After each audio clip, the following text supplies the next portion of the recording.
अस्सलाम वालेकुम जी, मैं हूं फैसल अब्बास। आज 3 से 4 बड़ी अहम तरीन खबरें हैं कि जो इलेक्शन है उसमें इमरान खान, फवाद चौधरी और शेख रशीद के हवाले से खबर है। और फिर उसके बाद जो मामला है कि आज इस्लामाबाद हाई कोर्ट से नैब के हवाले से जो बड़ा अहम तरीन फैसला आया है, जो पाकिस्तान मुस्लिम लीग नून के एक रहनुमा की अपील थी और उस पर जो नैब मैदान में आया था। और आज जो जस्टिस मोहसिन अख्तर कियानी और जस्टिस समन रिफत ने इस केस की समाअत की और 10 साल की जो नाअहली की मुद्दत है उसको भी इस्लामाबाद हाई कोर्ट ने बहाल रखा है और सिंगल बेंच का जो फैसला था उसको भी मुअत्तल किया गया है। लेकिन जो रिटर्निंग अफसरान की जानिब से कागजात नामजदगी मुस्तरद हुए थे मुख्तलिफ हल्कों में, पाकिस्तान के मुख्तलिफ हल्कों में हमने देखा था, उस हवाले से जो इस्लामाबाद हाई कोर्ट है उसमें तकरीबन आज 51 अपीलें ऐसी थी जिन पर समाअत हुई। और उन 51 अपीलों पर हमने देखा कि जो रिटर्निंग अफसरान हैं उनकी जानिब से जो जो एतराज़ात लगाए गए थे वो एतराज़ात बड़े अजीब किस्म के थे। और फिर उसके बाद मुख्तलिफ बेंच जैसे कि लाहौर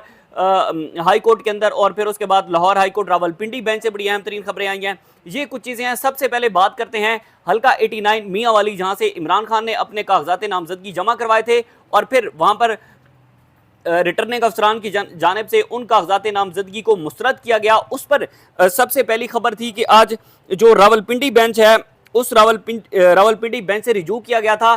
जो बैरिस्टर उमैर नियाजी हैं उन्होंने रिजू किया था और उस पर आज समाअत हुई है। सबसे पहले जो रावलपिंडी बेंच के जस्टिस हैं चौधरी अब्दुल अजीज़, जो कि इलेक्शन अपीलेट ट्रिब्यूनल के जज हैं, और हम देख रहे हैं कि इन्होंने इससे पहले जो बैरिस्टर उमैर नियाजी हैं उनके कागजात नामजदगी भी मंजूर किए हैं। उनकी जो अपील थी रिटर्निंग अफसरान के फैसलों के खिलाफ उसको भी मंजूर किया है।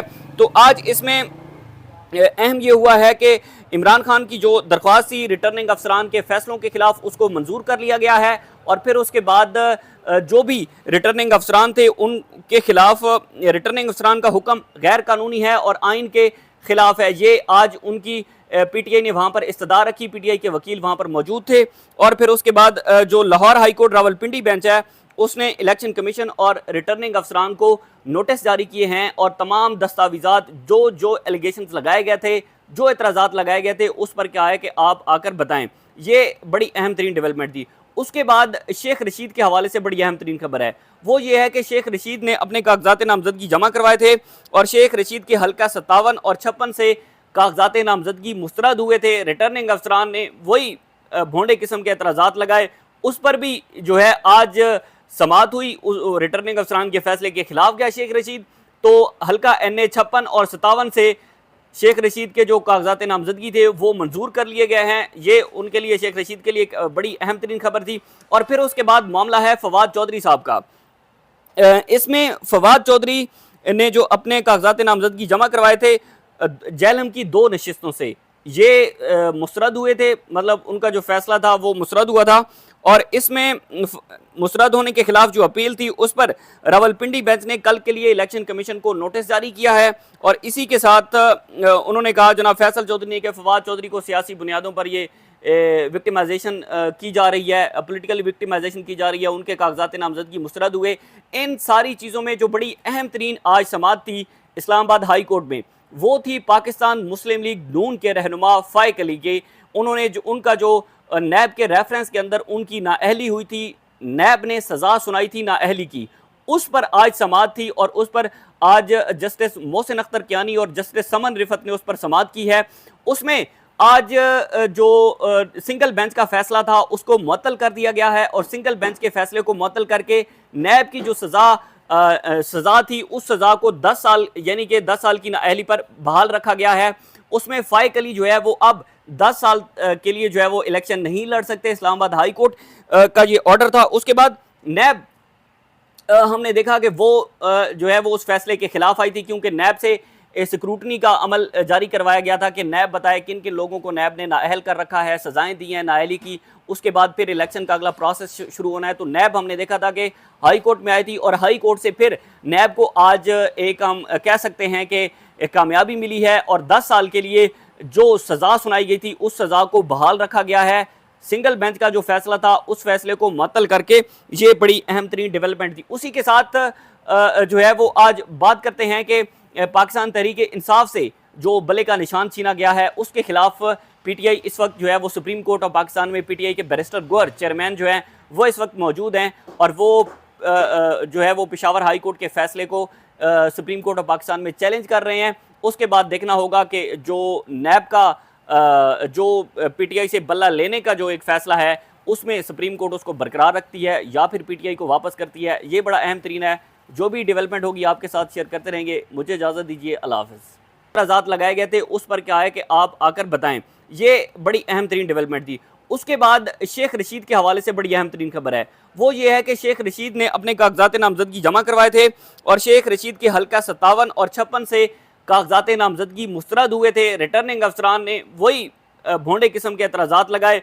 उस पर भी जो है आज समाअत हुई। रिटर्निंग अफसरान के फैसले के खिलाफ गया शेख रशीद।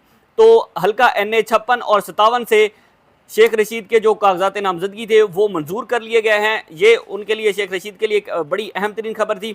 और फिर उसके बाद मामला है फवाद चौधरी साहब का। इसमें फवाद चौधरी ने जो अपने कागजात नामजदगी जमा करवाए थे जेलम की 2 नशिस्तों से, ये मुस्तरद हुए थे। मतलब उनका जो फैसला था वो मुस्तरद हुआ था और इसमें मुस्तरद होने के खिलाफ जो अपील थी उस पर रावलपिंडी बेंच ने कल के लिए इलेक्शन कमीशन को नोटिस जारी किया है। और इसी के साथ उन्होंने कहा, जनाब फैसल चौधरी ने, कि फवाद चौधरी को सियासी बुनियादों पर ये विक्टिमाइजेशन की जा रही है, पॉलिटिकल विक्टिमाइजेशन की जा रही है, उनके कागजात नामजदगी मुस्तरद हुए।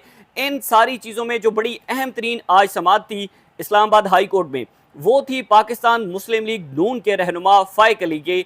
उन्होंने जो उनका जो नैब के रेफरेंस के अंदर उनकी नाअहली हुई थी, नैब ने सज़ा सुनाई थी नाअहली की, उस पर आज समाअत थी और उस पर आज जस्टिस मोहसिन अख्तर कियानी और जस्टिस समन रिफत ने उस पर समाअत की है।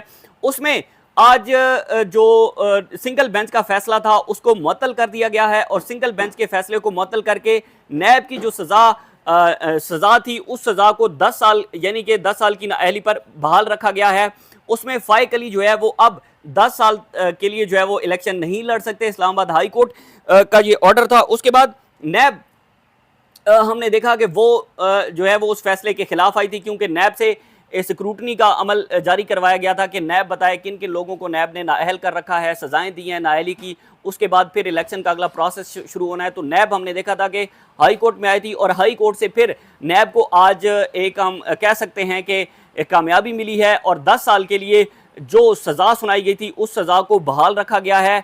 सिंगल बेंच का जो फैसला था उस फैसले को मुअत्तल करके ये बड़ी अहम तरीन डेवलपमेंट थी। उसी के साथ जो है वो आज बात करते हैं कि पाकिस्तान तहरीक इंसाफ से जो बल्ले का निशान छीना गया है उसके खिलाफ पीटीआई इस वक्त जो है वो सुप्रीम कोर्ट ऑफ पाकिस्तान में पीटीआई के बैरिस्टर गोहर चेयरमैन जो हैं वो इस वक्त मौजूद हैं और वो जो है वो पेशावर हाई कोर्ट के फैसले को सुप्रीम कोर्ट ऑफ पाकिस्तान में चैलेंज कर रहे हैं। उसके बाद देखना होगा कि जो नैब का जो पीटीआई से बल्ला लेने का जो एक फैसला है उसमें सुप्रीम कोर्ट उसको बरकरार रखती है या फिर पीटीआई को वापस करती है। ये बड़ा अहम तरीन है। जो भी डेवलपमेंट होगी आपके साथ शेयर करते रहेंगे। मुझे इजाज़त दीजिए। अल्लाह हाफ़िज़।